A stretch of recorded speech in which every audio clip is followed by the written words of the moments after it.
जी नमस्कार साथियों, good morning प्यारे दोस्तों। आज की जो हमारी क्लास है उसमें टॉपिक रहेगा हमारा वाच्य। कल हमने जो टॉपिक कंप्लीट किया वो था वाक्य। वाक्य के भेदों के बारे में हम चर्चा कर रहे थे, जो कि कल कंप्लीट हो गया था। आज उसी वाक्य से जुड़ा हुआ दूसरा टॉपिक है हमारा वाच्य। वाच्य के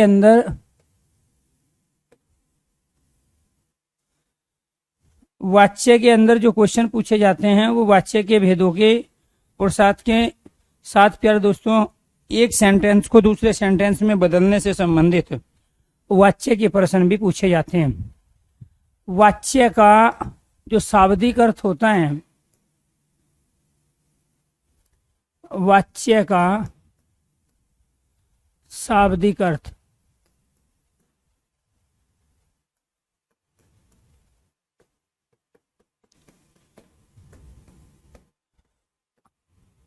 वाच्य का शाब्दिक अर्थ होता है कहना या बोलना। इसकी जो डेफिनेशन है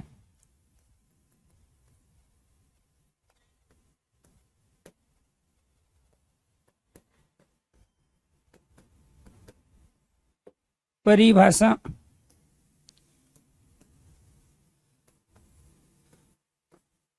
वाक्य में कर्ता कर्म भाव में से वाक्य में कर्ता कर्म भाव में से जिसकी प्रधानता होती है, जिसकी प्रधानता अर्थात इम्पोर्टेंस होती है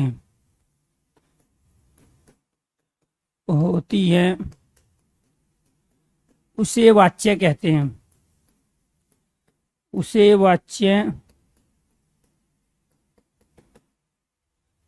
वाच्य कहते हैं।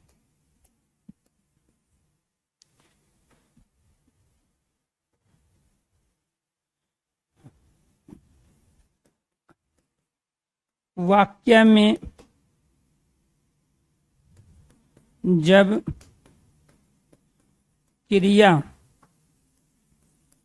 के फल का प्रभाव वाक्य में जब क्रिया के फल का प्रभाव कर्ता कर्म भाव में से जिस पर पड़ता है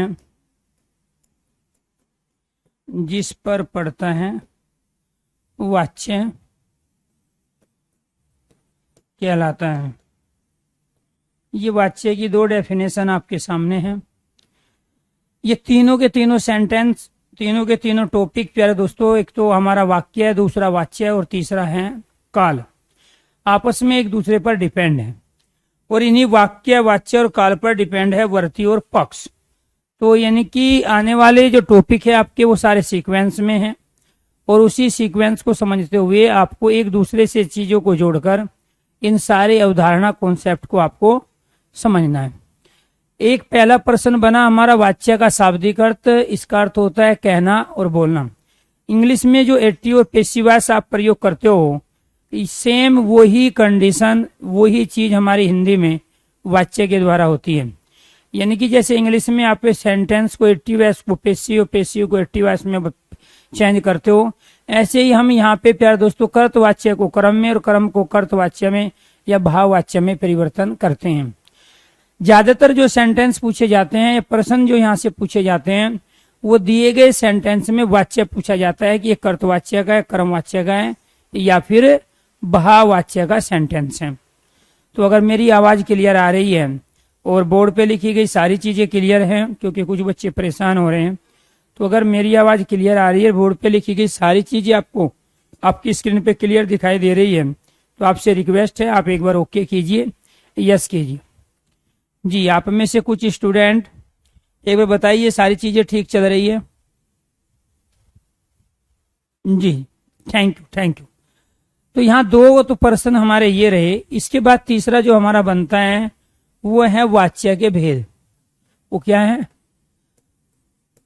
वाच्य के भेद। वाच्य के दोस्तों तीन भेद होते हैं। इनमें से एक भेद होता है हमारा कर्तवाच्य है। एक भेद क्या होता है? कर्तवाच्य।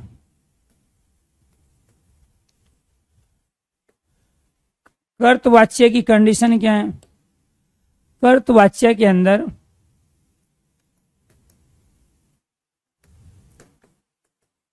वाक्य में कर्ता की प्रधानता होती है तथा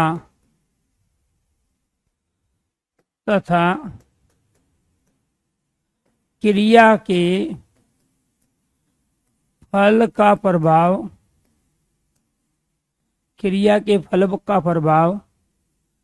कर्ता पर पड़ता है।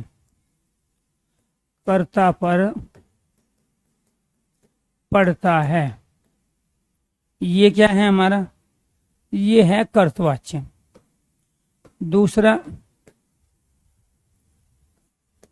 दूसरा है हमारा कर्मवाच्य।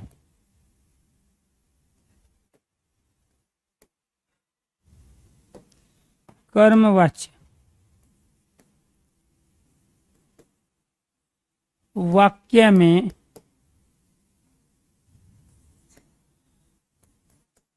कर्ता के होते हुए भी कर्म प्रधान, वाक्य में कर्ता के होते हुए भी कर्म प्रधान होता है तथा क्रिया के फल का प्रभाव सीधे कर्म पर पड़ता है। कर्म पर पड़ता है। ये बेसिक क्वेश्चन भी पूछे जाते हैं। कर्तवाच्य क्या है, कर्मवाच्य क्या होता है और भाववाच्य क्या होता है। भाववाच्य, ये कर्तवाच्य, कर्मवाच्य और भाववाच्य तीन ही प्रकार के हमारे वाच्य होते हैं। वाक्य में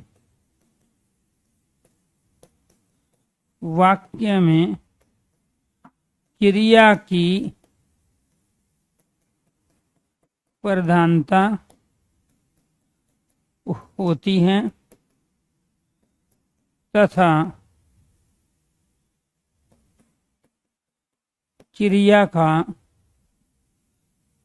का न होना पाया जाता है। क्रिया का न होना पाया जाता है। ये है हमारे तीन प्रकार के वाच्य। और इनको आपको ये ध्यान रखना है कि डेफिनेशन के आधार पे भी पूछा जाता है कि कर्तवाच्य में किसकी प्रधानता होती है। कर्तवाच्य में कर्ता की प्रधानता होती है। कर्मवाच्य में किसकी प्रधानता होती है? कर्ता के होते हुए कर्म प्रधान होता है। भाववाच्य में किसकी प्रधानता होती है? भाववाच्य में क्रिया की प्रधानता। इसी वजह से इनका नाम पड़ा। जब इसमें कर्ता मेन रोल निभा रहा है सेंटेंस के अंदर तो वो कर्तवाच्य कहलाएगा। जब कर्ता के होते हुए भी कर्म प्रधान हो तो वो क्या कहलाता है? कर्मवाच्य कहलाता है। और भाववाच्य किसे कह रहे हैं? जहाँ क्रिया की प्रधानता। तो एक सेंटेंस हमारा कर्ता की प्रधानता वाला है, एक कर्म की प्रधानता वाला है, एक प्यारे दोस्तों हमारा क्रिया की प्रधानता वाला है। तो क्रिया की प्रधानता वाला जो सेंटेंस है वो क्या कहलाता है? हमारा भाववाच्य का सेंटेंस कहलाता है। क्या कहलाता है? भाववाच्य। क्योंकि ये भी बहुत बार क्वेश्चन पूछा गया है, क्रिया प्रधान वाक्य क्या कहलाएगा? कर्तवाच्य, कर्मवाच्य, भाववाच्य या इनमें से कोई नहीं। तो राइट आंसर क्या हुआ? राइट आंसर हुआ भाववाच्य। तो ये थे हमारे 3 भेद वाच्य के और उनकी डेफिनेशन। अब इनकी कंडीशन और सेंटेंस देखिए, क्या क्या कंडीशन है और कैसे कैसे आप इनको चेंज कर सकते हो एक दूसरे में, और किस तरह से एक दूसरे की भिन्नता है। जब हम यहाँ बात करते हैं दोस्तों कर्तवाच्य की,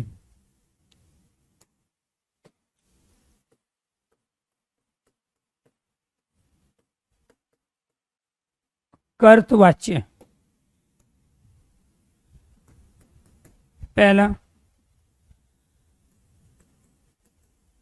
वाक्य में सकर्मक, वाक्य में अकर्मक व सकर्मक, अकर्मक व सकर्मक दोनों क्रियाओं का प्रयोग होता है। किसमें? कर्तवाच्य के सेंटेंस में।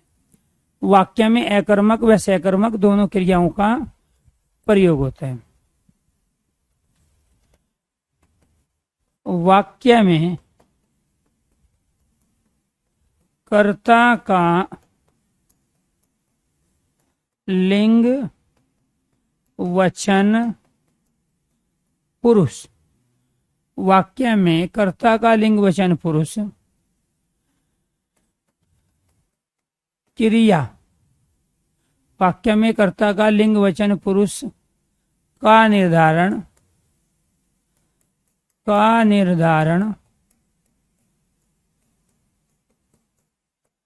क्रिया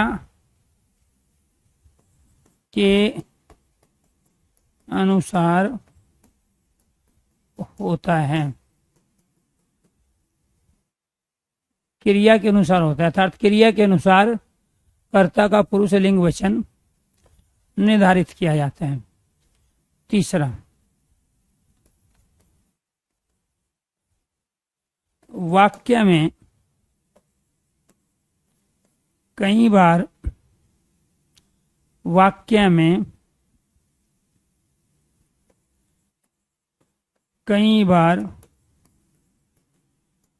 क्या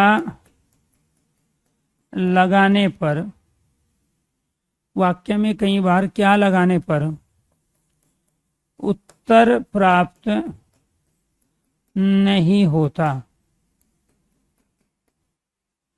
उत्तर प्राप्त नहीं होता। और ये कंडीशन होती है केवल अकर्मक क्रियाओं में, केवल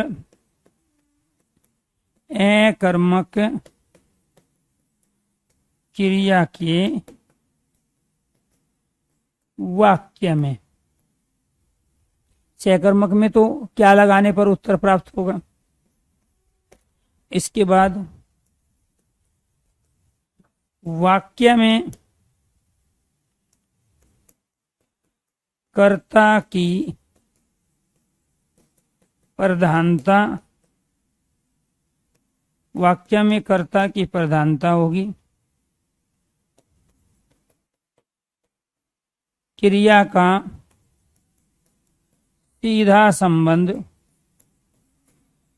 क्रिया का सीधा संबंध कर्ता से पाया जाता है।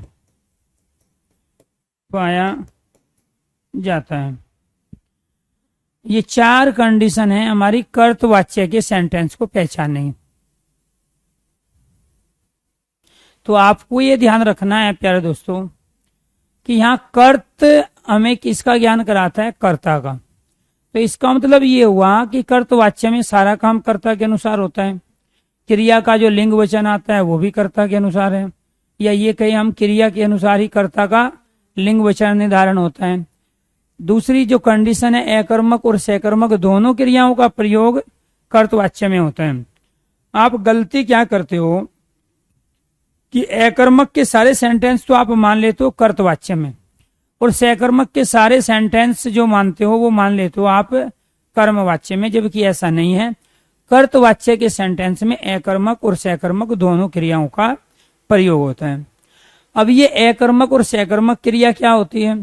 यहाँ कर्ता के अनुसार क्रिया का या क्रिया के अनुसार कर्ता का लिंग वचन पुरुष कैसे निर्धारित होगा, और ये तीसरी जो कंडीशन है फोर्थ, इसको सेंटेंस पे अप्लाई करके देखते हैं कि किस तरीके से यहाँ पर ये सारे के सारे जो हमारे सेंटेंस हैं इन 4 कंडीशन के आधार पर ही हमारे होंगे।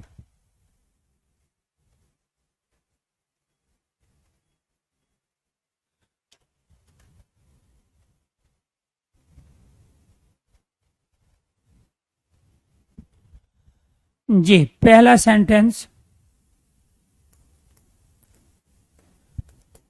सहवाग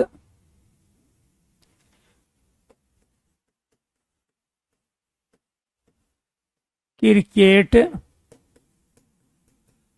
खेलता है। सहवाग क्रिकेट खेलता है। बच्चे स्कूल जाते हैं।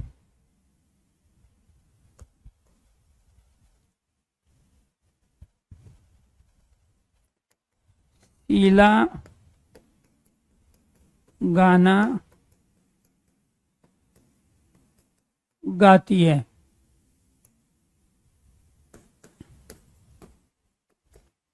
पक्षी आकाश में उड़ते हैं।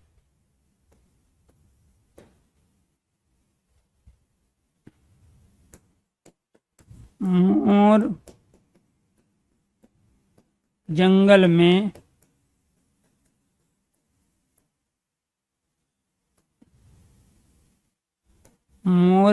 में नाचते हैं।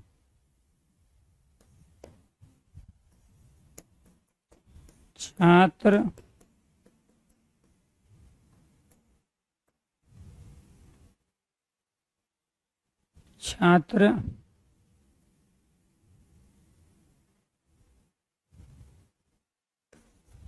मैदान में खेल रहे हैं।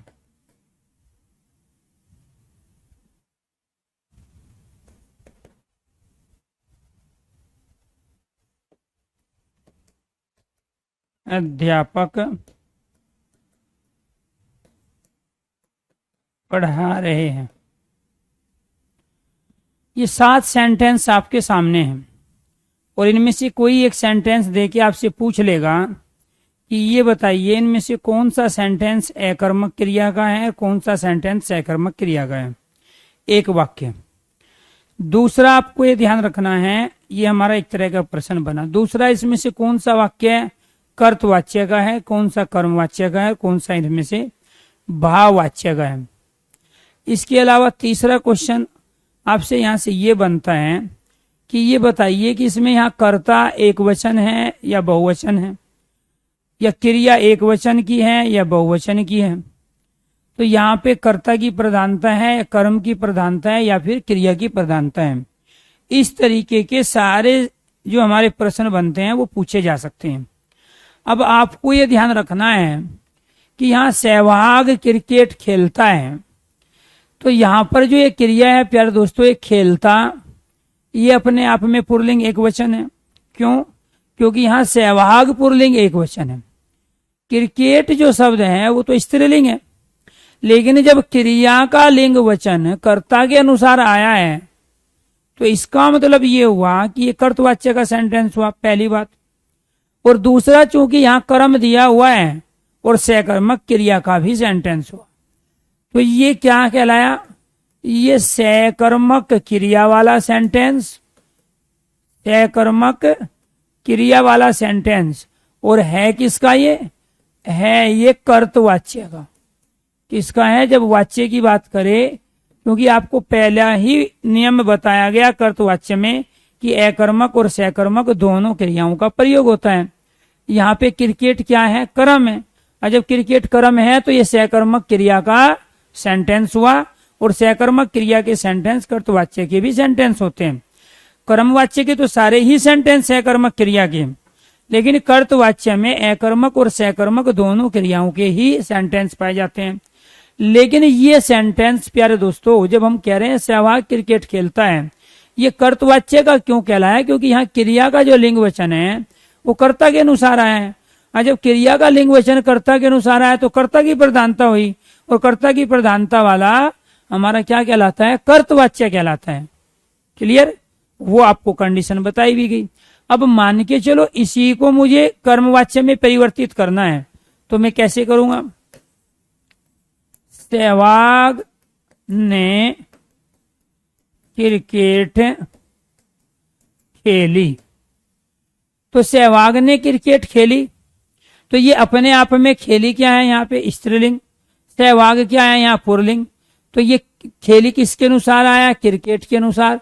अब यही सेंटेंस क्या बन गया हमारा, कर्मवाच्य का बन गया। ये क्या बन गया, कर्मवाच्य का। क्यों बना कर्मवाच्य का, क्योंकि कर्म के अनुसार क्रिया का लिंग वचन पुरुष आया। और जब कर्म के अनुसार क्रिया का लिंग वचन पुरुष आया तो ये कर्मवाच्य का सेंटेंस कहलाएगा। दूसरा, अगर मैं इसी सेंटेंस को इस रूप में लिख लूं, सहवाग के द्वारा क्रिकेट खेली जाती है, तो ये सेंटेंस क्या बना, कर्मवाच्य का। कैसे बना, एक तो ये कह रहा है खेली जाती है, यहाँ है सहवाग, सहवाग है पुल्लिंग, सहवाग मतलब वीरेंद्र सहवाग जो अच्छा क्रिकेटर रहा था। क्लियर, तो आपको ये ध्यान रखना है कि यहाँ सहवाग जब पुल्लिंग एक वचन है और क्रिया यहाँ पे है स्त्रीलिंग की, तो सहवाग के अनुसार तो क्रिया आई नहीं, तो क्रिया किसके अनुसार आई यहाँ, क्रिकेट। क्यों, क्योंकि क्रिकेट स्त्रीलिंग है। तो जब खेली जाती है स्त्रीलिंग है और क्रिकेट के अनुसार आए, तो ये क्रिकेट क्या हुआ यहाँ, कर्म। तो ये सेंटेंस क्या कहलाया, कर्मवाच्य का कहलाया। ये भी कर्मवाच्य का सेंटेंस है। क्यों, क्योंकि कर्ता के अनुसार ना कि क्रिया कर्म के अनुसार आई है, कर्ता के अनुसार ना कि क्रिया कर्म के अनुसार आई है। और ये सेंटेंस सहवाग क्रिकेट खेलता है, ये प्यारे दोस्तों क्या कहलाया हमारा, कर्तवाच्य का। अब दोबारा ध्यान से सुनो, ये भी सहकर्मक क्रिया का सेंटेंस है, ये भी सहकर्मक क्रिया का सेंटेंस है, और ये भी सहकर्मक क्रिया का सेंटेंस है। क्यों, क्योंकि इसमें क्रिकेट, क्रिकेट और क्रिकेट यहाँ क्या है, कर्म है, इसलिए तीनों के तीनों सेंटेंस सहकर्मक क्रिया के होंगे। लेकिन ये कर्तवाच्य का होगा और ये दोनों के दोनों कर्मवाच्य के होंगे। अगर मैं एक सेंटेंस और लिख लेता हूं यहां पर,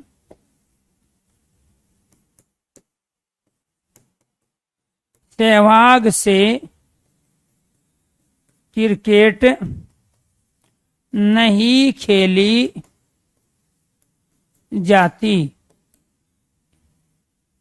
सहवाग से क्रिकेट नहीं खेली जाती है। अब इससे पूछ रहे हैं कि ये सेंटेंस बताइए किसका है, कर्तवाच्य का है, कर्मवाच्य का, भाववाच्य का।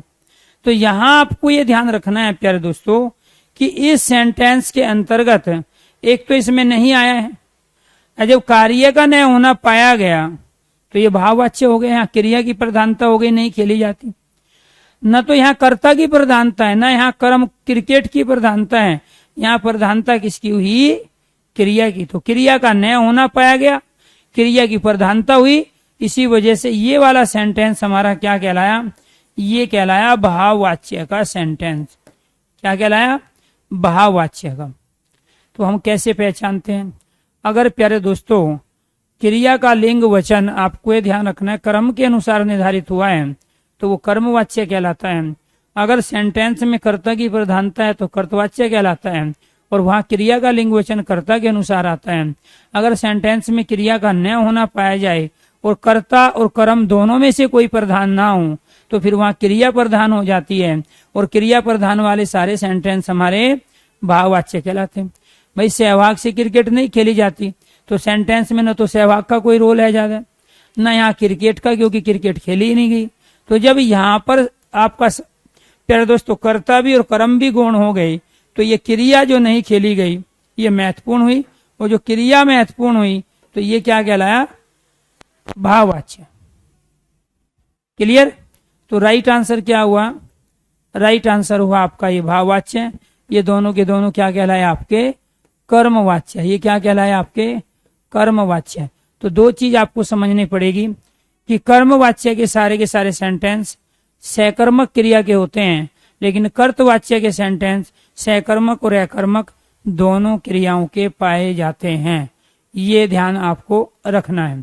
अगर इतनी बात मेरी समझ में आ गई है, क्योंकि मैंने एक ही सेंटेंस को आपको कर्मवाच्य भाववाच्य में परिवर्तन करके दिखाया है, अगर इतनी बात समझ में आ गई है तो आप में से जितने भी स्टूडेंट को समझ में आया है तो आप ओके कीजिए, यस कीजिए। बाकी जैसे जैसे चीजों को लेके मैं आगे बढ़ूंगा, चीजों को फोकस करना है, क्योंकि एक ऐसा टॉपिक है जिसको आप अनेक बार पढ़े, आज तक इसका क्वेश्चन है तो आप सही करके आए हो, और ना ये टॉपिक आज तक आपको समझ में आया है, ये कड़वा सच है। लेकिन जैसे जैसे धीरे धीरे आप आगे बढ़ोगे तो ये सारी की सारी चीजें आपको ऑटोमेटिक समझ में आएगी। अब यहाँ पे मेरा सेंटेंस ये रहेगा कि इनमें से अकर्मक क्रिया वाले सेंटेंस कौन से, सकर्मक क्रिया के कौन से हैं। कर्तवाच्य तो और कर्मवाच्य हम बाद में बताएंगे। सहवाग क्रिकेट खेलता है तो यहाँ क्रिकेट कर्म है। बच्चे स्कूल जाते हैं, यहाँ क्या है प्यारे दोस्तों, स्कूल कर्म है। शीला गाना गाती है, यहाँ गाना क्या है, कर्म है। तो इसीलिए आपको ध्यान रखना है, ये पहले तीनों सेंटेंस सहवाग क्रिकेट खेलता है, बच्चे स्कूल जाते हैं और शीला गाना गाती है, ये सकर्मक क्रिया के हैं। ये क्या है, ये सकर्मक क्रिया के सेंटेंस हैं। तो यहां आपको ये ध्यान रखना है, ये क्या है, सारे के सारे सकर्मक क्रिया के ये सेंटेंस हैं। तो यहां इसमें भी सकर्मक क्रिया है, इन दोनों में भी क्रिया कौन सी है हमारी, सकर्मक क्रिया है। कौन सी क्रिया है, सकर्मक क्रिया। क्यों, क्योंकि यहाँ पे देखो ये स्कूल क्या है, कर्म है, बच्चे कहाँ जाते हैं, ठीक है। तो ये क्या है, यहाँ कहाँ लगाते, स्कूल आ गया। सहवाग क्या करता है, क्रिकेट। शीला क्या गाती है, गाना। तो क्या का उत्तर आ गया आपको, और जब क्या का उत्तर आ गया तो इसका मतलब सकर्मक है। पक्षी क्या उड़ाते हैं, कुछ आए नहीं क्या का उत्तर। मोर का अगर हम इस सेंटेंस में क्या लगाएंगे, क्यों लगाएंगे, कहाँ लगाएंगे, तो कुछ क्लियर नहीं है उसमें। तो जब क्या लगाने पर हमें उत्तर की प्राप्ति होती है तो वो सारे सेंटेंस हमारे क्या कहलाते हैं, सकर्मक क्रिया के कहलाते हैं। क्या कहलाते हैं, सकर्मक क्रिया। तो यहाँ गाना, स्कूल और क्रिकेट ये तीनों के तीनों क्या है, कर्म है। तो जब तीनों के तीनों कर्म है तो ये सकर्मक क्रिया के कहलाए। लेकिन सेंटेंस जो कहलाए, ये सेंटेंस कहलाए प्यारे दोस्तों हमारे कर्तवाच्य के। से दोनों के दोनों में सेंटेंस क्या कहलाएगा हमारा, कर्तवाच्य। क्यों कहलाएगा ये कर्तवाच्य का सेंटेंस, क्योंकि यहाँ खेलता है किसके अनुसार आया था, सहवाग। यहाँ जाते हैं, स्कूल तो एक वचन है, स्कूल तो एक है ना, अनेक स्कूलों की वो बात ही नहीं कर रहा है। तो जब यहाँ जाते हैं प्रयोग कर रहा है, जाता है प्रयोग करता, तो इसका मतलब वो एक वचन। अब जाते हैं बहुवचन, तो बहुवचन में यहाँ क्या है, बच्चे। तो जब क्रिया का लिंग वचन बच्चे के अनुसार है तो कर्तवाच्य हुआ। तो यहाँ शीला गाना गाती है, तो गाती क्या है यहाँ पे, स्त्रीलिंग। और यहाँ पे गाना क्या है प्यारे दोस्तों, पुल्लिंग एक वचन। तो यहाँ गाती है क्या, स्त्रीलिंग। तो गाती है किसके अनुसार है, शीला के अनुसार। तो आपको ये ध्यान रखना है कि यहाँ ये जो गाती है क्रिया का हमने प्रयोग किया, ये शीला के अनुसार किया। यहाँ जाते हैं का जो प्रयोग किया ये बच्चे के अनुसार प्रयोग किया, और ये खेलता है का जो प्रयोग किया वो सहवाग के अनुसार प्रयोग किया। तो इसीलिए प्यारे दोस्तों आपको ये ध्यान रखना है, जब यहाँ क्रिया का लिंग वचन यहाँ शीला बच्चे सहवाग के अनुसार आया और वे है तीनों कर्ता, तो इसी वजह से ये क्या कहलाए, हमारे कर्तवाच्य कहलाए। ये क्या कहलाए, कर्तवाच्य। अब ये जो हमारे सेंटेंस हैं, फोर्थ है, फिफ्थ है, सिक्स और सेवन है, ये सारे अकर्मक क्रिया के सेंटेंस हैं। अकर्मक क्रिया का मतलब क्या हुआ, जैसे अध्यापक पढ़ा रहे हैं, तो यहां अपने आप में एक क्रिया है और दूसरा कर्ता है। तो जहां कर्ता और क्रिया हो, बाकी कोई हो ही ना, तो प्यारे दोस्तों वो सारे के सारे सेंटेंस हमारे क्या कहलाते हैं, अकर्मक क्रिया के सेंटेंस कहलाते हैं। अब आप ये कहोगे सर जी यहाँ आकाश, जंगल, मैदान तो कर्म है, लेकिन प्यारे दोस्तों आपको ये ध्यान रखना है, यहाँ उड़ते पक्षी है, आकाश नहीं उड़ता है। यहाँ नाच मोर रहे हैं, जंगल नहीं नाचता है। यहाँ खेल बच्चे रहे हैं, मैदान नहीं खेलता है। ये तो केवल आधार है, ये कर्म नहीं है। जहां कार्य संपन्न किया जाता है उसे क्या कहते हैं? आधार कहते हैं। जहां कार्य संपन्न किया जाता है उसे क्या कहते हैं? आधार कहते हैं। आपको ये ध्यान रखना है। ये प्यारे दोस्तों, पक्षी उड़ते हैं ये भी अकर्मक है, और पक्षी आकाश में उड़ते हैं ये भी अकर्मक क्रिया है। मोर नाचते हैं ये भी अकर्मक है, मोर जंगल में नाचते हैं ये भी अकर्मक है। छात्र खेल रहे हैं ये भी अकर्मक क्रिया है, और छात्र मैदान में खेल रहे हैं ये भी अकर्मक है। क्योंकि पक्षी के उड़ने से आकाश में आग नहीं लग जाएगी, आकाश 4-5 फुट ऊपर नीचे नहीं चला जाएगा। मोर के नाचने से जंगल में प्यारे दोस्तों हाथोबा नहीं हो जाएगी, वहां पे आंधी नहीं आ जाएगी, जंगल में भगदड़ नहीं मच जाएगी, ठीक है ना, जंगल में आग लगेगी। छात्र मैदान में खेलेंगे तो मैदान में गड्ढे नहीं हो जाएंगे। तो कहने का मतलब ये हुआ कि उड़ने का प्रभाव पक्षी पे गया। क्यों? पक्षी ऊपर जाता है और पक्षी नीचे जाता है, पक्षी दाएं जाता है और पक्षी बाएं जाता है। तो यहाँ आपको ध्यान रखना है। तो उड़ने से थकेगा कौन? पक्षी। और प्यारे दोस्तों, पक्षी ही ऊपर और नीचे जा रहा है, इसीलिए आकाश तो केवल आधार का काम करता है। जैसे यहाँ पर लिख मैं रहा हूं, बोर्ड नहीं लिख रहा है, बोर्ड तो मेरा आधार है जिस पर मैं कार्य कर रहा हूं। तो इसीलिए यहाँ पे मोर जंगल में नाचता है तो नाचने से मोर ही थकता है, इसलिए इस क्रिया का प्रभाव भी इसी पे गया।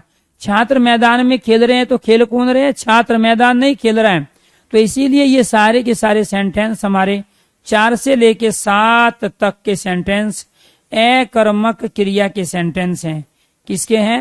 अकर्मक क्रिया के सेंटेंस हैं। और अकर्मक क्रिया वाले सारे सेंटेंस प्यारे दोस्तों हमारे क्या कहलाते हैं? कर्तवाच्य के सेंटेंस कहलाते हैं। कर्तवाच्य के सेंटेंस कहलाते हैं। तो ये सातों के सातों सेंटेंस हमारे क्या हैं? कर्तवाच्य के हैं। लेकिन हमने इसमें 2 क्रियाएं प्रयोग की, एक तो सकर्मक क्रिया और दूसरी हमने अकर्मक क्रिया।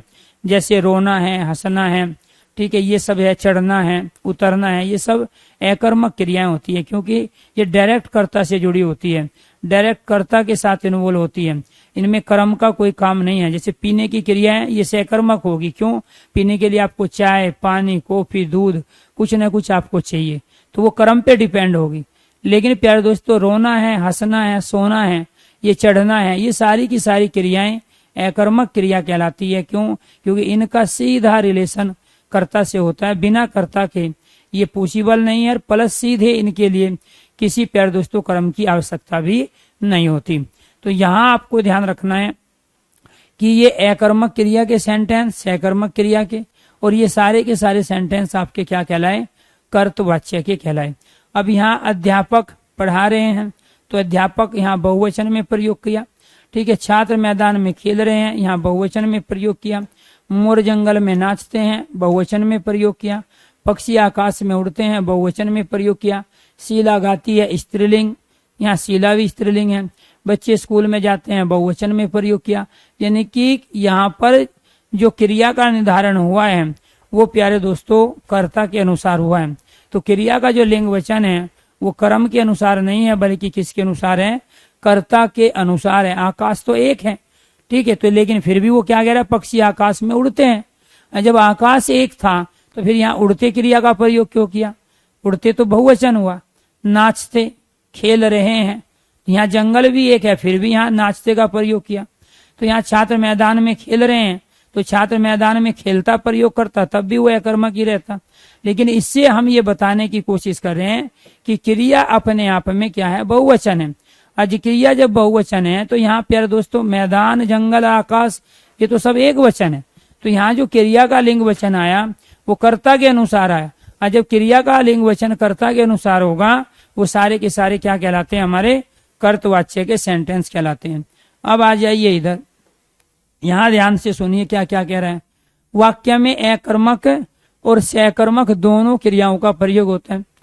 आपने सकर्मक के भी 3 एग्जाम्पल लिए और बाकी प्यारे दोस्तों आपने अकर्मक के लिए। क्लियर? तो अकर्मक और सकर्मक दोनों क्रियाओं के सेंटेंस आए और दोनों के दोनों क्या थे? कर्तवाच्य थे। दोनों के दोनों क्या थे? कर्तवाच्य। पूजा, अरे तू देख तो लिया कर, तन्ने क्या कर रखा है यार? बैटरी डाउन होगी इसकी, यूं लगा यार ठा के तुझे, और उसे हटा अंतर ये भी। हाँ तनु तो देख ली होगी ढेर यार। अब उसे खोल में कैमरा बंद कर दिया, उसे देखिए एक बार वो 1 मिनट और चार्ज हो जाने देता तो यार।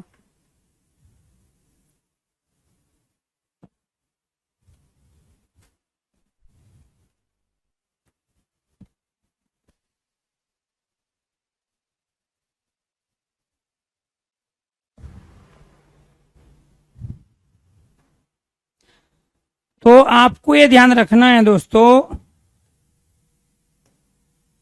कि यहां पर हमने अकर्मक और सकर्मक दोनों क्रियाओं के सेंटेंस लिए। ठीक है, क्या है? अकर्मक और सकर्मक दोनों क्रियाओं के क्या है प्यार दोस्तों, हमने सेंटेंस लिए। इसके साथ साथ दूसरी कंडीशन क्या है? वाक्य में कर्ता का लिंग वचन पुरुष का निर्धारण क्रिया के अनुसार या क्रिया के अनुसार कर्ता का लिंग वचन, ये भी सही है। ठीक है, सारे के सारे सेंटेंसों में यहाँ पे क्या है? क्रिया के अनुसार कर्ता, कर्ता के अनुसार क्रिया। दूसरा भी आपने कंडीशन, पहला भी अप्लाई हो गया, दूसरा भी। वाक्य में कई बार क्या लगाने पर उत्तर प्राप्त नहीं होता, केवल अकर्मक क्रियाओं के वाक्य में अगर हम क्या लगाएंगे तो उत्तर प्राप्त नहीं होगा, और लेकिन यहाँ पे हम क्या लगा लेंगे तो सहवाग क्या खेलता है, आ गया क्रिकेट, तो ये सकर्मक क्रिया कहलाया।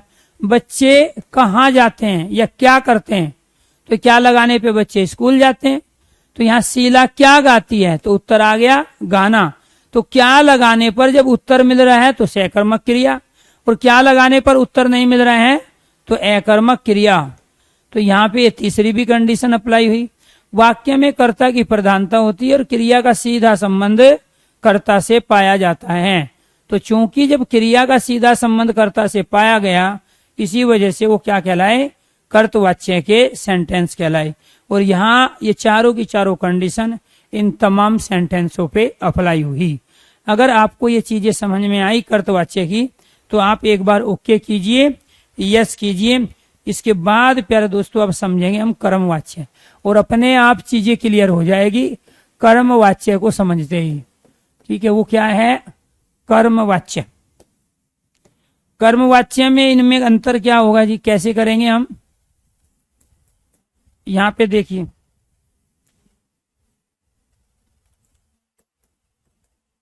वाक्य में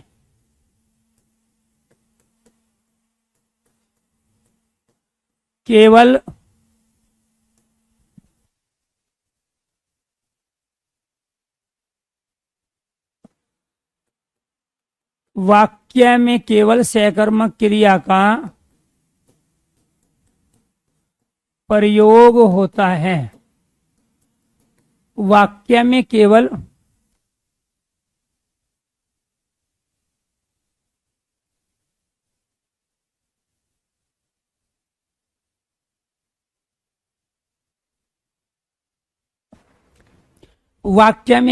सकर्मक क्रिया का प्रयोग होता है।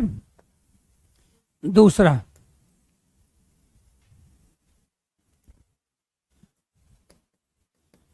वाक्य में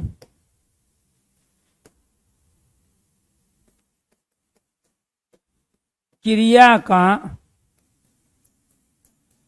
लिंग वचन पुरुष कर्म के अनुसार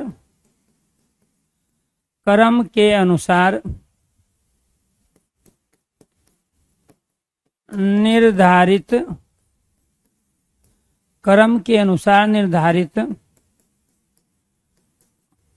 होता है। तीसरा, वाक्य में कर्ता के साथ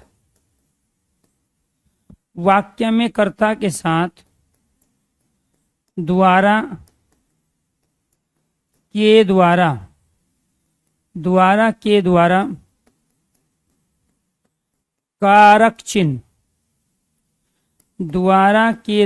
कारक चिन्ह अर्थात परसर्ग, इसी को क्या कहते हैं? परसर्ग भी कहते हैं। वाक्य में कर्ता के साथ द्वारा के द्वारा कारक चिन्ह अर्थात परसर्ग का प्रयोग किया जाता है, तो वो भी सेंटेंस क्या कहलाएंगे? सारे कर्मवाच्य। क्या कहलाएंगे? कर्मवाच्य के सेंटेंस कहलाएंगे। वाक्य में कर्ता के होते हुए, वाक्य में कर्ता के होते हुए भी कर्म की प्रधानता होती है और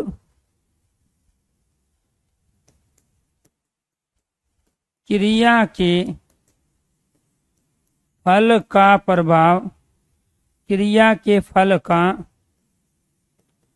प्रभाव सीधे कर्म पर पड़ता है। ये चार कंडीशन किसकी है? कर्मवाच्य की है। तो कर्मवाच्य में क्या क्या होगा आपको ये ध्यान रखना है। ये स्टेटमेंट भी पूछी जाती है, आप केवल उसी क्वेश्चन पे फोकस नहीं करोगे कि एक सेंटेंस देगा और उसमें हमसे कर्तवाच्य, कर्मवाच्य या भाववाच्य वो पूछेगा। तो आपको यहाँ ये ध्यान रखना पड़ेगा कि जहां केवल सकर्मक क्रिया का प्रयोग हो, केवल सकर्मक क्रिया का प्रयोग तो हम कर्तवाच्य में भी कह रहे हैं, तो इसका मतलब ये हुआ कि यहाँ कोई भी सेंटेंस कर्मवाच्य में अकर्मक क्रिया का नहीं होगा, तो वहां क्या होगा? सकर्मक क्रिया के। अब वो आपको पहचानना पड़ेगा कि सकर्मक क्रिया के कौन से एग्जाम्पल कर्तवाच्य के बनेंगे और कौन से कर्मवाच्य के बनेंगे। वाक्य में क्रिया का लिंग वचन पुरुष कर्म के अनुसार निर्धारित होगा, तो वहां पे क्या था? कर्ता के अनुसार। तो इसका मतलब ये हुआ कि जो सेकंड कंडीशन है वही हमें बता पाएगी कि कर्मवाच्य के कौन से सेंटेंस कर्तवाच्य के हैं और सकर्मक क्रिया वाले कौन से सेंटेंस हमारे कर्मवाच्य के हैं। तो अगर आप इस पे फोकस करो कि वाक्य में क्रिया का लिंग वचन पुरुष कर्म के अनुसार अगर है तो वे सारे सकर्मक क्रिया के सेंटेंस कर्मवाच्य के, अगर वास्तव में वो क्रिया का लिंग वचन पुरुष कर्ता के अनुसार है वे सारे सकर्मक क्रिया के सेंटेंस कर्तवाच्य के कहलाएंगे। तो हमें तो किससे पता चलेगा? क्रिया से पता चलेगा। दो तरह की चीजें हमारे पास हैं, एक तो डेफिनेशन अप्लाई करके और एक नियम और कंडीशन अप्लाई करके हम सेंटेंस को पहचान सकते हैं कि ये कर्तवाच्य का होगा या कर्मवाच्य। वाक्य में कर्ता के साथ द्वारा और के द्वारा कारक चिन्ह अर्थात कर्ता ने कर्म को करण से के द्वारा, तो करण से के द्वारा ये क्या है? ये करण के कारक चिन्ह है, कारक आपको पढ़ा चुके हैं। तो यहाँ पे द्वारा और के द्वारा के आधार पे भी अगर कर्ता के साथ लगा है तो आंखें बंद कर्मवाच्य का सेंटेंस हुआ। ये शॉर्ट ट्रिक है। और ये भी जरूरी नहीं है हर सेंटेंस में द्वारा के द्वारा लगाओ, फिर वहां पे आप ये दूसरी कंडीशन अप्लाई करोगे। ऐसे वाक्य में कर्ता के होते हुए भी कर्म की प्रधानता होती है और क्रिया के फल का प्रभाव सीधे किस पे पड़ता है? कर्म पे पड़ता है। तो वो सारे के सारे सेंटेंस हमारे कर्मवाच्य के कहलाते हैं। देखिए यहाँ पे सेंटेंस लीजिए।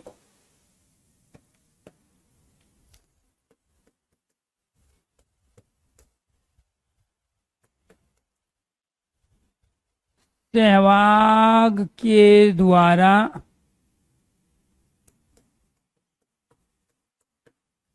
क्रिकेट खेली जाती है।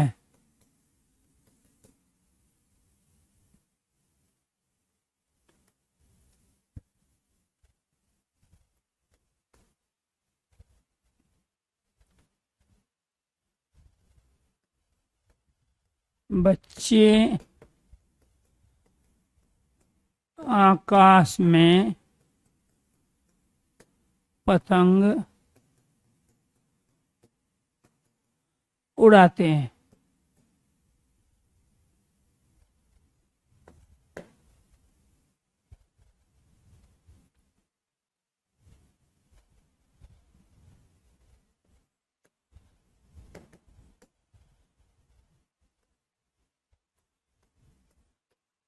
अध्यापक द्वारा पाठ पढ़ाया जाता है।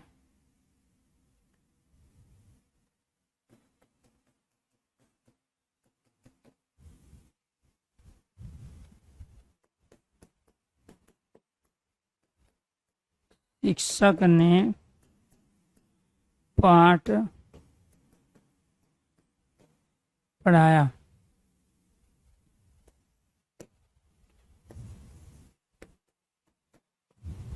भारत पाकिस्तान युद्ध में भारत पाकिस्तान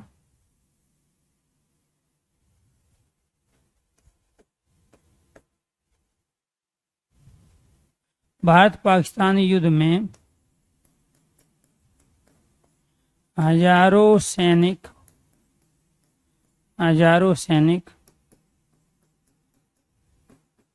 मारे गए।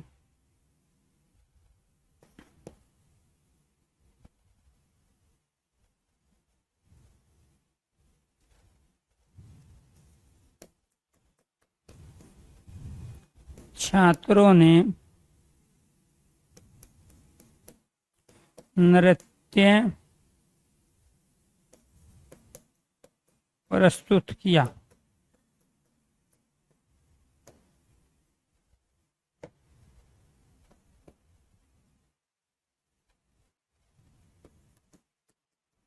पुस्तक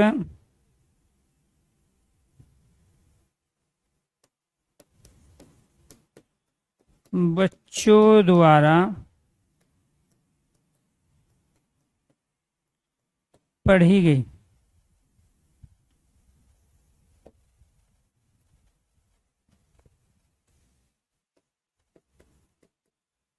माली ने पके पके आम तोड़े। चलो जी, 8 सेंटेंस आपके सामने हैं। कैसे पहचान करोगे कि ये सारे के सारे सहकर्मक क्रिया वाले सेंटेंस हैं और ये सारे के सारे कर्मवाच्य के हैं? एक बार दिमाग लगाइए, पढ़िए जो पहले आपने चीजें समझी।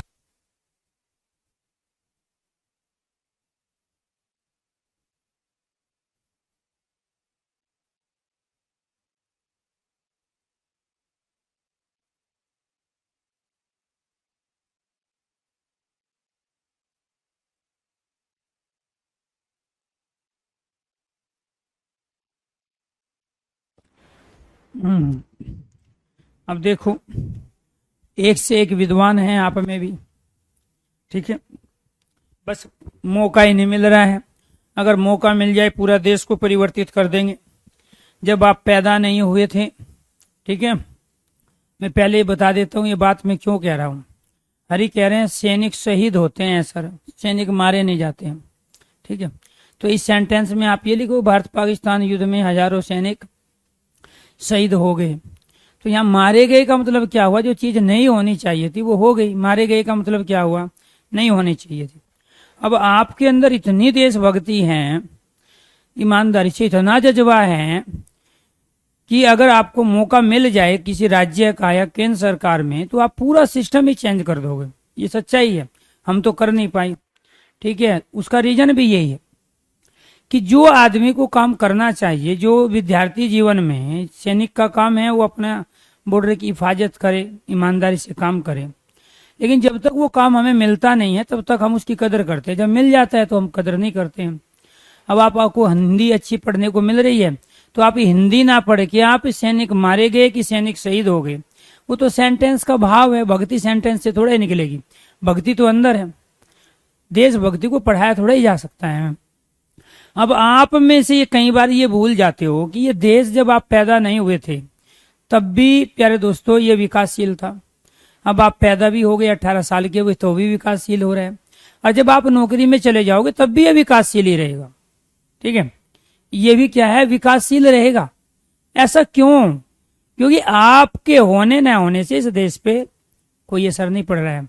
लेकिन इतना जरूर है कि जिस लिए भगवान ने आपको भेजा है, अगर आप उसी तरह ढंग से काम कर लोगे तो इस देश में आपका भी एक बहुत बड़ा रोल अदा होगा। तो इसीलिए विद्यार्थी जीवन में सैनिक मारे गए या सैनिक शहीद हुए, इस पे ना सोच के आप वाच्य के क्वेश्चन को कैसे करना है जो एग्जाम में आएगा, उस पे आपको सोचना चाहिए। अब पढ़ा रहे थे वाच्य, देशभक्ति निकल आई, बताओ अंदर से। इसको चुल कहते हैं, इसको क्या कहते हैं? चुल कहते हैं। अब इरफान कह रहा है हिंदुस्तान जिंदाबाद, क्या बात है, ठीक है। अब कोई पीछे से डंडा लगा देगा, फिर किसी और को बोल देना जिंदाबाद, ठीक है। तो ये यानी कि कहने का मतलब ये हुआ, ये जो आस्था के विषय हैं, ये देशभक्ति है, ये तो आपके अंदर है। जब आपने इस देश में जन्म लिया, ये ऑटोमेटिक चीजें चली थी। लेकिन अगर आप किसी के कहने पर इनको चेंज कर रहे हो, या जब माहौल ही नहीं है उस तरीके का, आप देशभक्ति दिखा रहे हो। अब मान के चलो टीचर आपको मार रहा है क्योंकि आपने गलत काम किया, मम्मी पापा मार रहे हैं, तो आप वहां कहोगे हिंदुस्तान जिंदाबाद, हिंदुस्तान जिंदाबाद, ठीक है। तो वहां उस समय आपने गलत काम किया है भाई, उसके लिए पिटाई हो रही है, तो वहां हिंदुस्तान जिंदाबाद करो, या प्यारे दोस्तों यहाँ कुछ और आप नारे लगाओगे, इंकलाब जिंदाबाद, तो वहां उससे कोई फर्क नहीं पड़ा। वहां जो गलत काम किया था वो नहीं करना चाहिए, तो उसके लिए आपकी पिटाई कर रहे हैं मम्मी पापा या आपके टीचर, तो वहां पे आपकी देशभक्ति जाग जाएगी। वाच्य पढ़ा रहे हैं तो देशभक्ति को ठंडा रखो, जब जरूरत होगी तब दिखाना, ठीक है।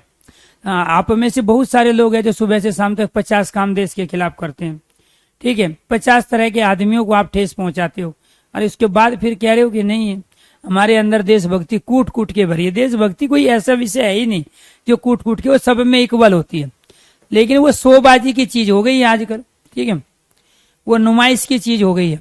अब यहाँ पे आ जाओ, सहवाग के द्वारा क्रिकेट खेली जाती है, इसमें क्या आया है? के द्वारा, पहचान लेंगे। इसमें क्या आया है? द्वारा, पहचान लेंगे। इसके बाद और में है किसी में? इसमें है द्वारा, पहचान लेंगे। बाकी को कैसे पहचानोगे? ये तो शॉर्ट ट्रिक से हो गया, मैंने हर तरह की क्वेश्चन लिए जान पूछी। तो ये भी द्वारा है, ये भी द्वारा, और ये भी के द्वारा। और आपको अभी अभी एक कंडीशन ये बताई गई कि वाक्य में कर्ता के साथ द्वारा या के द्वारा कारक चिन्ह परसर्ग का प्रयोग किया जाता है। किसमें किया जाता है? कर्मवाच्य के सेंटेंस में, कर्मवाच्य के सेंटेंस में प्रयोग किया गया। तो यहाँ के द्वारा, द्वारा, यहाँ पे भी द्वारा आया, तो ये तो क्या कहलाया? कर्मवाच्य। अब दूसरी कंडीशन पे आओ, सहवाग के द्वारा क्रिकेट खेली जाती है, यहाँ खेली जाती है, वो क्या देगा आपको ऑप्शन में? कर्तवाच्य, कर्मवाच्य, भाववाच्य, इनमें से कोई नहीं। तो यहाँ सहवाग करता है, यहाँ क्या खेली जाती, तो सहवाग तो खेली जाती नहीं है, खेली जाती क्या है? क्रिकेट। तो क्रिया का लिंग वचन किसके अनुसार आया? क्रिकेट के अनुसार। क्रिकेट क्या है? यहाँ कर्म, और जब क्रिकेट कर्म है तो ये सहकर्मक क्रिया के सेंटेंस है सारे, और दूसरा ये क्या कहलाया? कर्मवाच्य का सेंटेंस कहलाया। बच्चे आकाश में पतंग उड़ाते हैं, तो यहाँ उड़ क्या रही है प्यारे दोस्तों? पतंग। तो पतंगी फटेगी, पतंगी कटेगी, पतंगी ऊपर जाएगी, पतंगे नीचे आएगी, ना आकाश जाएगा ना बच्चा जाएगा।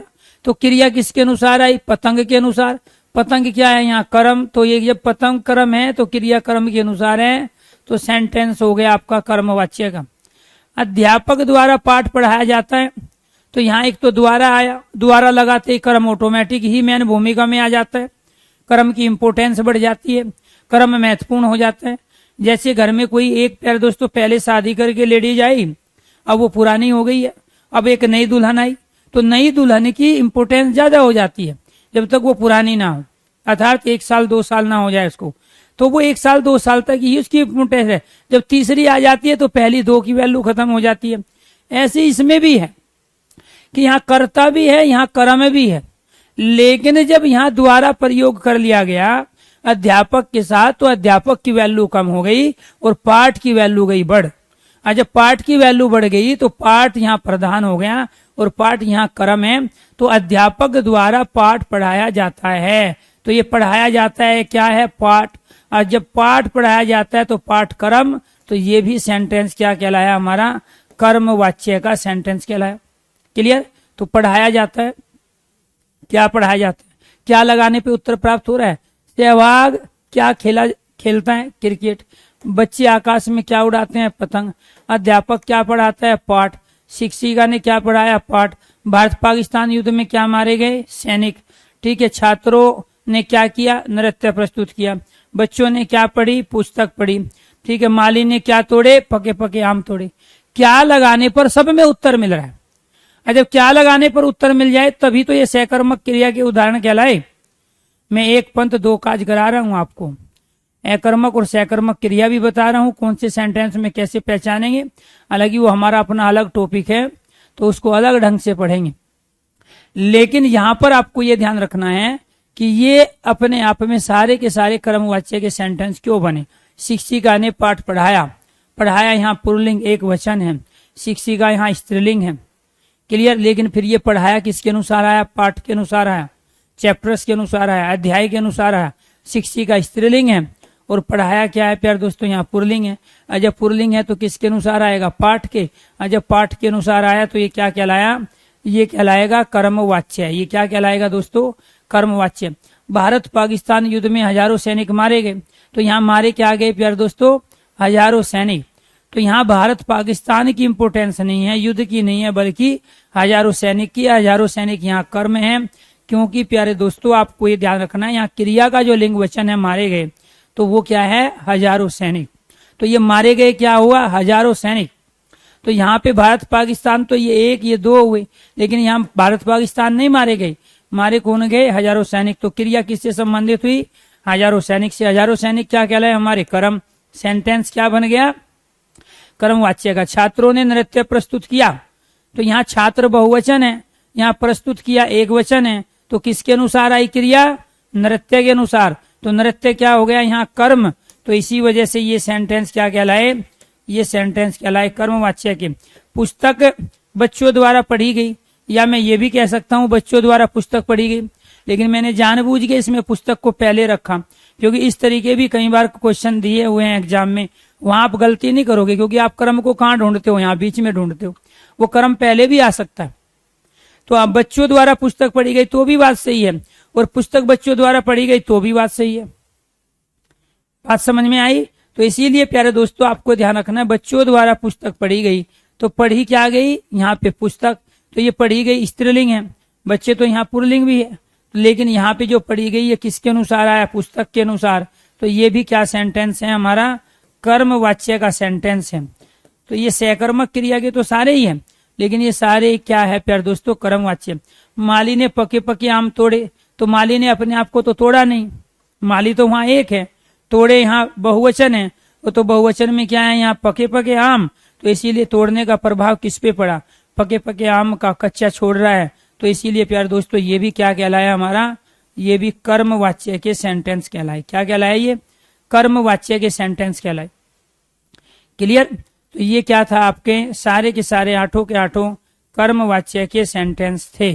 क्लियर। तो आपको ये ध्यान रखना है प्यारे दोस्तों कि यहाँ पर ये इसमें किसी में भी कर्ता की प्रधानता नहीं थी, सब में कर्म की प्रधानता थी, और क्रिया का लिंग वचन सब में कर्म के अनुसार आया।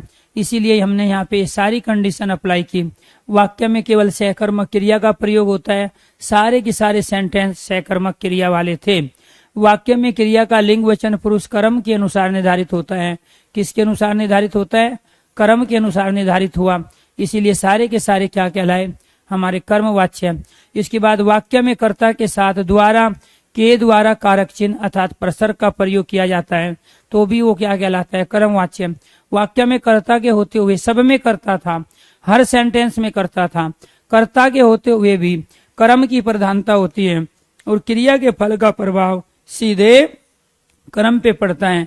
यहाँ पे भी क्रिया के फल का प्रभाव प्यारे दोस्तों किस पे पड़ा, कर्म पे पड़ा। तोड़े क्या गए आम, पढ़ी क्या गई पुस्तक, प्रस्तुत क्या किया गया नृत्य, मारे क्या गए सैनिक, पढ़ाया क्या पाठ। ठीक है, यहाँ पढ़ा क्या जाता है पाठ, उड़ाई क्या गई यहाँ पतंग, खेली क्या गई क्रिकेट। तो यहाँ कर्ता सब में था, सहवाग बच्चे, अध्यापक, शिक्षिका, भारत पाकिस्तान छात्रों, ठीक है, इसके बाद बच्चे, माली, सब कर्ता। लेकिन कर्ता के होते हुए भी कर्म क्या हुआ प्रधान, और जब कर्ता के होते हुए कर्म प्रधान हुआ तो वो सेंटेंस हमारा क्या कहलाया प्यारे दोस्तों, कर्मवाच्य का सेंटेंस कहलाया। क्या कहलाया, कर्मवाच्य का सेंटेंस कहलाया। आगे बढ़िए। तीसरा क्या है हमारा, भाववाच्य। तीसरा क्या है, भाववाच्य। कैसे पहचानोगे भाववाच्य, अगर कर्मवाच्य समझ में आ गया तो एक ही झटके में 1000 मैसेज कर दो ओके और यस का। कर्तवाच्य कर्मवाच्य में अंतर समझ में आ गया हो, कर्मवाच्य अच्छे से क्लियर हो गया है, तो सारे के सारे स्टूडेंट जितने भी पढ़ रहे हैं एक बार ओके कीजिए, यस कीजिए, जिसकी समझ में नहीं आया वो नो कीजिए। ठीक है, जिसकी समझ में नहीं आया है वो नो कीजिए। तो याद, चलो जी, वेरी गुड वेरी गुड। और कोई? Clear, thank you. चलो, दुर्गेश, आयुष, बीपी, मोहित, राकेश, विनेश, श्री, सत्यम, सूरज, राहुल, पंकज, प्रवीण, प्रदीप, यश, अंकित, गौतम, हरि, पूजा, प्रीति, प्रियंका, अभिनव, आशीष, विशाल, विपुल, प्रवीण। ठीक है, वेरी गुड वेरी गुड, क्या बात है। चलो जी, ठीक है। हाँ, एक बच्चे को समझ में नहीं आया है, ठीक है, अभिनव को, बाकी सबको आ गया। हाँ, अभिनव को नहीं आया है। 2000 बच्चों में से एक बच्चा ऐसा है। हाँ, एक और आ गया भाई। हाँ, एक अमित भी है, अमित को भी समझ में नहीं आया। Very good. हाँ, तो इसको बीच में पढ़ते समय आपको हो गई है चुल, और उस चुल को खत्म करने का काम है। साथ में रखो पानी, तो जब भी ध्यान दाएं बाएं जाए पढ़ाते समय तो पानी की घूंट भरो। ठीक है, जैसे मैं भी क्या करता हूँ, मेरा गला ना सूखे, आवाज कंटिन्यू रहे, तो जब भी साइड में जाता हूँ मैं भी एक घूंट पानी पी के आता हूँ। तो आपको भी यही करना है, चुल ना हो आपको, इसलिए आप क्या करना है, पानी पीना है, क्योंकि पानी चुल को होने से रोकती है। चुल किसे कहते हैं? ब्रेन की उस खुजली को, जिसको आप खुजा नहीं सकते हैं। क्लियर। और दूसरा, इसी चीजों को जो मैंने अभी आपको पढ़ाया आपको दोबारा सुनना है। ठीक है, और जो आपने पहले पढ़ा है उसको साइड में रख के सुनना है। अगर पहले से पढ़ी हुई चीज जो दिमाग में अनाप शनाप आपने घुसाई है जबरदस्ती, उसको साथ लेके सीखना चाहोगे तो कभी जिंदगी में वाच्य नहीं सीख पाओगे। लेकिन जो पहले से आता है उसको रख दो साइड में। ठीक है, और जो मैंने बताया है उसको दोबारा से सुनना, ये क्लास खत्म होने के बाद प्यारे दोस्तों स्पीडोमीटर लगा के। ठीक है, चलो जी, 2 बच्चे ऐसे हैं जिनकी समझ में नहीं आया। यहाँ वाच्य पढ़ा रहे हैं। ठीक है, तो वाच्य क्या हुआ? तीसरा भाववाच्य। भाववाच्य की कंडीशन क्या है? भाव वाच्य के वाक्य में क्रिया की कर्ता कर्म की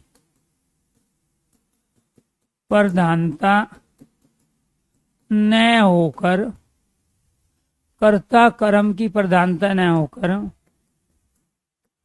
क्रिया की प्रधानता होती है। दूसरा, भाव वाच्य के वाक्य में कर्ता के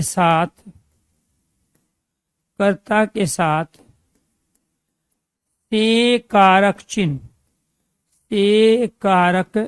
जिसे हम प्रसर्ग भी कहते हैं, ते कारक चिन्ह का प्रयोग होता है तथा वाक्य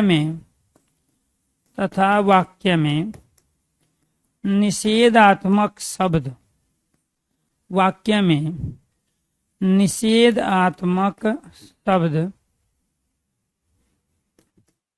नहीं ना आदि का प्रयोग किया जाता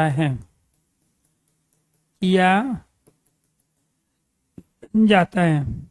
इसके बाद तीसरी कंडीशन, वाक्य में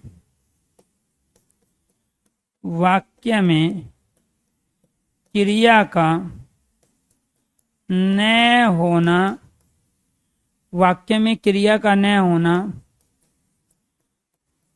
पाया जाता है। वाक्य में क्रिया का न होना पाया जाता है। क्लियर। वाक्य में क्रिया सदैव अन्य पुरुष, वाक्य में क्रिया सदैव अन्य पुरुष अन्य पुरुष पुल्लिंग एक वचन, अन्य पुरुष पुल्लिंग एक वचन की होती है। वाक्य में क्रिया सदैव अन्य पुरुष पुल्लिंग एक वचन की। क्लियर? ये 4 कंडीशन किसकी है जी? भाववाच्य की। कैसे पहचानेंगे? देखो ध्यान से। पहला सेंटेंस, सहवाग से क्रिकेट खेली, सहवाग से क्रिकेट खेली नहीं जाती।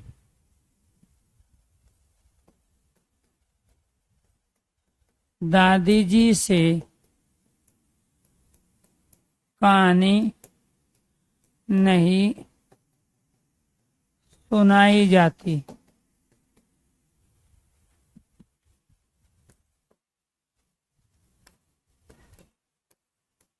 गर्मी में गर्म पानी से नहीं नहाया जाता।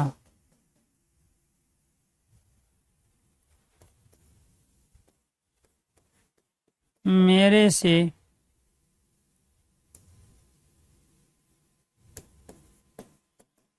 खड़ा नहीं हुआ जाता।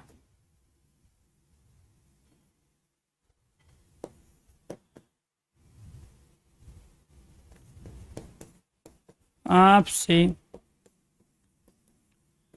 सुबह को जल्दी नहीं उठा जाता।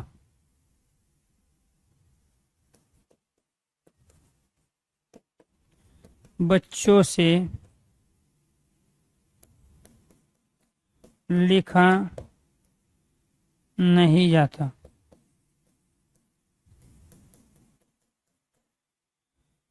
तो आपको ये ध्यान रखना है प्यारे दोस्तों, इन सब सेंटेंसों में यहाँ पे से का प्रयोग हुआ है, नहीं, से नहीं, से नहीं, से और नहीं, यहाँ भी से और नहीं, यहाँ भी से और नहीं।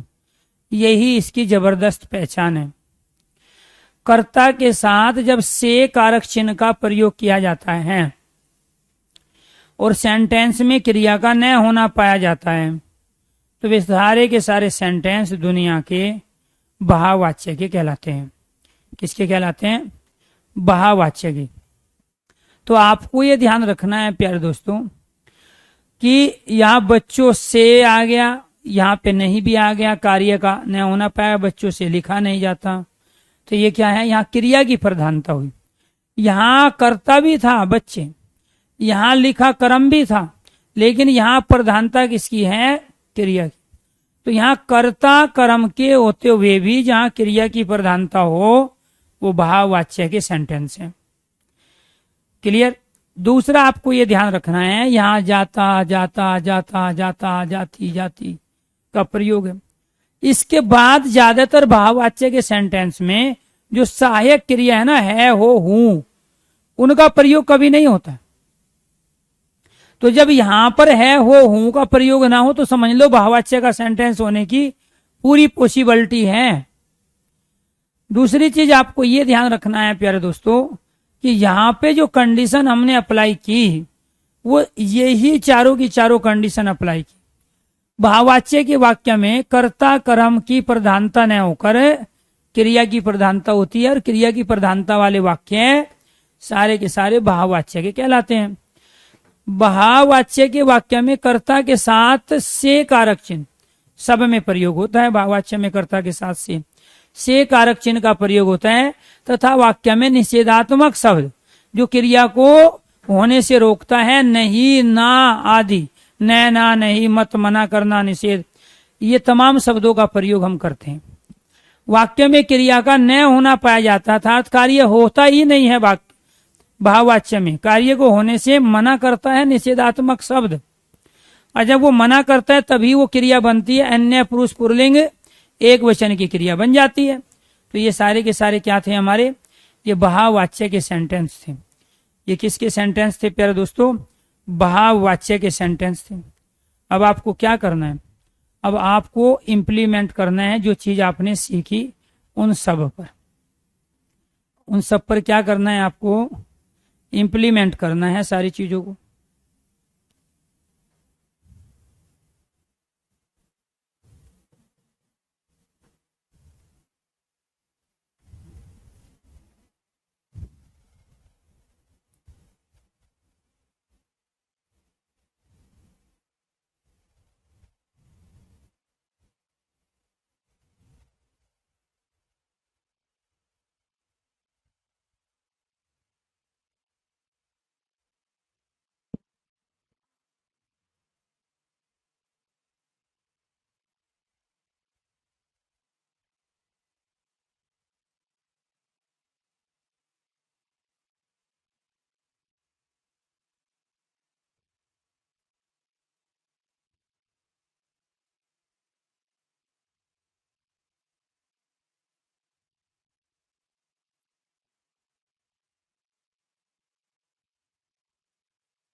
चलो जी, बताइए क्या है। राम से रेत में दौड़ा नहीं जाता, फटाफट बताइए किसका वाच्य होगा। ठीक है, राम से रेत में दौड़ा नहीं जाता, तीनों के तीनों वाच्य आपने पढ़ लिए, लेकिन इसमें कौन सा वाच्य है, पूर्ण वाच्य है, कर्त वाच्य है, भाव वाच्य है या कर्म वाच्य है। ए बी सी डी में से राइट आंसर क्या है, राम के साथ से आ गया, यहाँ पे नहीं आ गया, तो राम से रेत में दौड़ा नहीं जाता। तो जब से आया नहीं आया तो क्या कहलाया, भाववाच्य, राइट आंसर सी। इसके बाद भारतवासियों के द्वारा महात्मा गांधी नहीं भुलाए जा सकते, तो यहाँ भारतवासियों के द्वारा, यहाँ क्या आया, के द्वारा। ठीक है, बेशक यहाँ नहीं आया लेकिन कर्ता के साथ क्या है, के द्वारा। तो भारतवासियों एक तो के द्वारा है, इसीलिए कर्मवाच्य का हुआ। दूसरा क्या है, भुलाए जा सकते हैं, किस पे भी इफेक्ट पड़ा, महात्मा गांधी पे। किसको नहीं भुलाया जा सकता है, महात्मा गांधी, इसलिए राइट आंसर क्या हुआ, कर्मवाच्य। मैं यह भाषा नहीं पढ़ सकूंगा, मैं यह भाषा नहीं पढ़ सकूंगा, इस वाक्य को कर्मवाच्य में बदलना है। किस में बदलना है, आपको कर्मवाच्य में बदलना है। बताइए कैसे, मेरे द्वारा यह भाषा नहीं पढ़ी जा सकेगी, बिल्कुल सही है, द्वारा आ गया कर्मवाच्य। मुझसे यह भाषा नहीं पढ़ी जा सकेगी, यहाँ से आ गया, यहाँ नहीं आ गया है तो भाववाच्य का बना। उसे क्या चाहिए, उसे चाहिए कर्मवाच्य, उसे क्या चाहिए, कर्मवाच्य, तो कर्मवाच्य का हो गया राइट आंसर ए। क्लियर। इस भाषा को मेरे द्वारा पढ़ पाना मुश्किल है, तो वहां तो पढ़ नहीं सकूंगा, यहाँ मुश्किल की तो कोई बात ही नहीं आई। ठीक है, तो इसीलिए राइट आंसर आपका तीसरे का ए है। भगवान हमारी रक्षा करते हैं, इसका वाच्य बताना है। भगवान हमारी रक्षा करते हैं, तो कौन रक्षा कर रहे हैं, भगवान। तो यहाँ रक्षा करते हैं किसके अनुसार आया, भगवान के। तो जब भगवान के अनुसार आया तो भगवान जी यहाँ क्या हुए, कर्ता हुए। कर्ता क्या कहलाया, कर्तवाच्य। तो राइट आंसर चौथे का क्या हुआ, फोर्थ का राइट आंसर हो गया सी, कर्मवाच्य का सेंटेंस है। भगवान हमारी रक्षा करते हैं, तो वहां कर्ता के अनुसार क्रिया है। इसके बाद क्या तुमने खाना खा लिया, इस वाक्य को कर्मवाच्य में बदलना है। क्या तुमने खाना खा लिया है, क्या किस में बदलना है, कर्मवाच्य में। किसका है ये, कर्तवाच्य है। क्या तुम्हारे द्वारा खाना खा लिया गया, क्या तुमसे खाना खा लिया गया, खाने को तुमसे खा लिया गया, क्या तुमने खाना खाया, तो राइट आंसर क्या है, क्या तुम्हारे द्वारा। तो जब भी द्वारा के द्वारा आ जाए तो वो क्या कहलाता है, वो कर्मवाच्य का, कर्मवाच्य में बदलवा रहा है। तो क्या तुमने खाना खा लिया, तो ये अपने आप में क्या है प्यारे दोस्तों, कर्तवाच्य का सेंटेंस। तो क्या तुम्हारे द्वारा खाना खा लिया गया, तो राइट आंसर हो गया आपका कर्मवाच्य।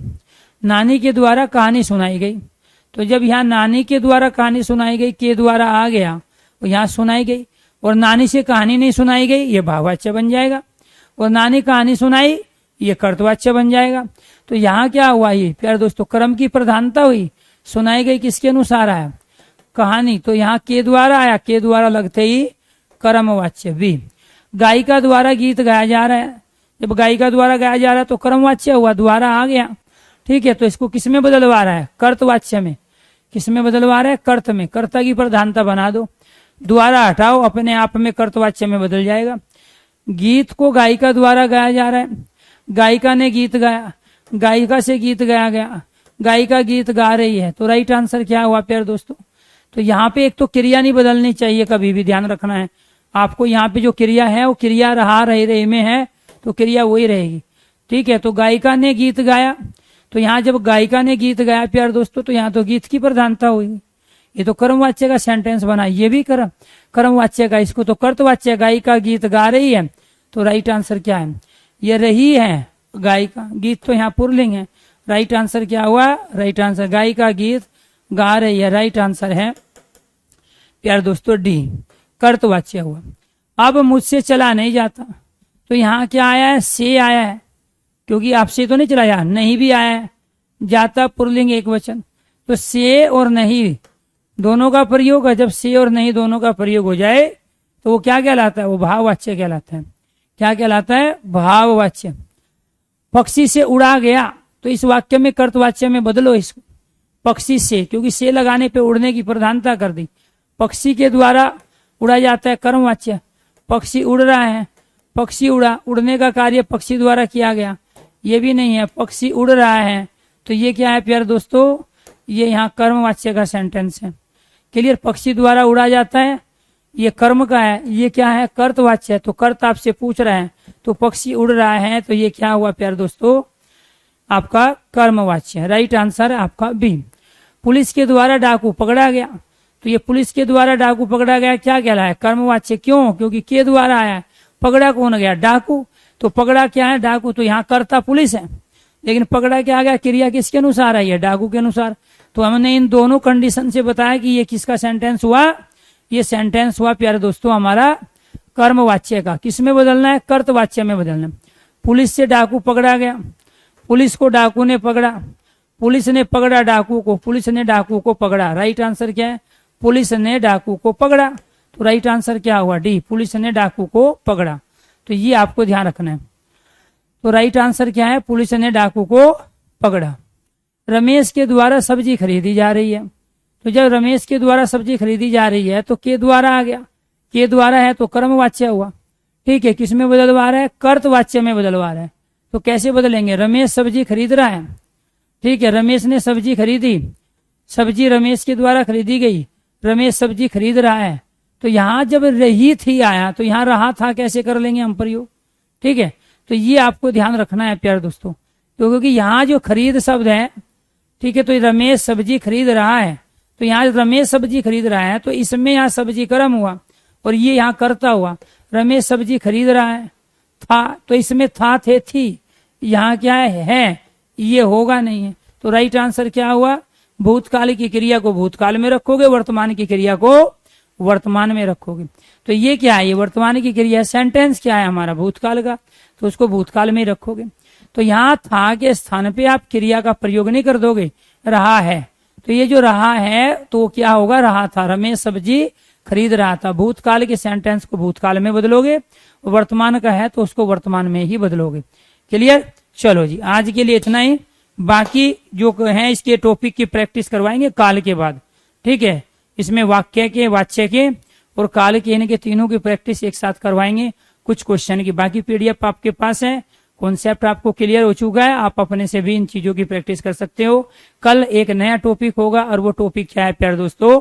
ठीक है, हाँ, तो ये नहीं, सेंटेंस में मैं बार बार कह रहा हूँ क्रिया नहीं बदलनी है।